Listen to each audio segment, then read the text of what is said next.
Work on a super yacht, move up through the ranks, and maximize your potential. Hello and welcome to Work on a Super Yacht. The painting and varnishing video series. It's finally here. It is the most requested topic on the channel thus far, and I'm sorry that it's taken me so long to get around to starting it. I wanted to kick off with an observation that I have made during my time in the yachting industry. Painting and varnishing is often made out to be this dark art, reserved for only the select few, and at times lorded over those new to the industry. Bro, do you even paint? To be fair, I can see how this has happened. It is a skill that takes a lot of time and patience to get even reasonably good at.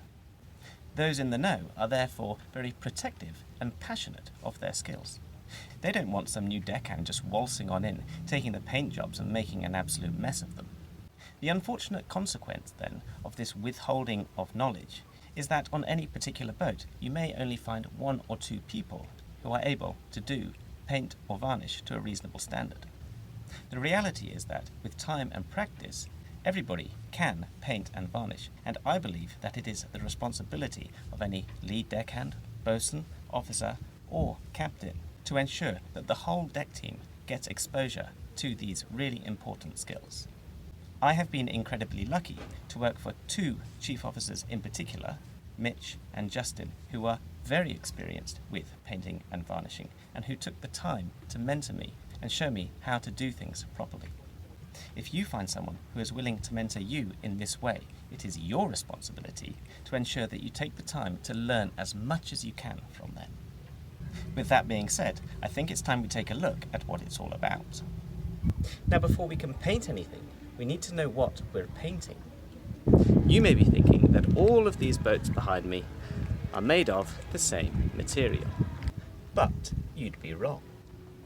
When it comes to yachts, you'll be dealing with four main materials: steel, aluminium, wood, and GRP, glass reinforced plastic, otherwise known as plastic fantastic.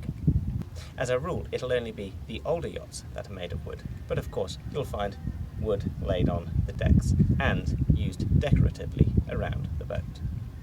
GRP, like this one, will often be found on smaller yachts.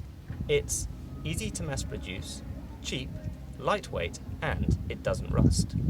But it is extremely flammable and not as strong as aluminium or steel.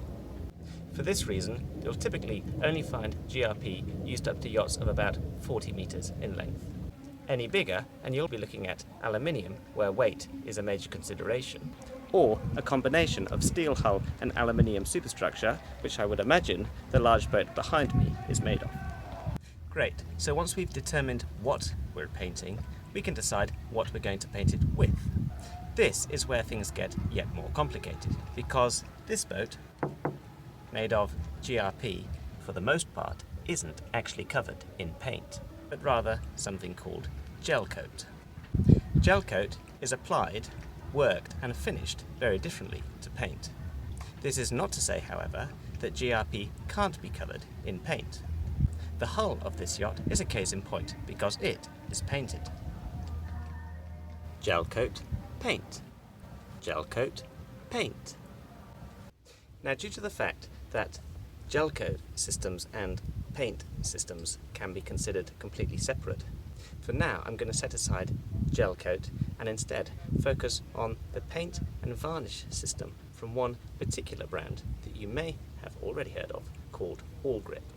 There are other brands in the space.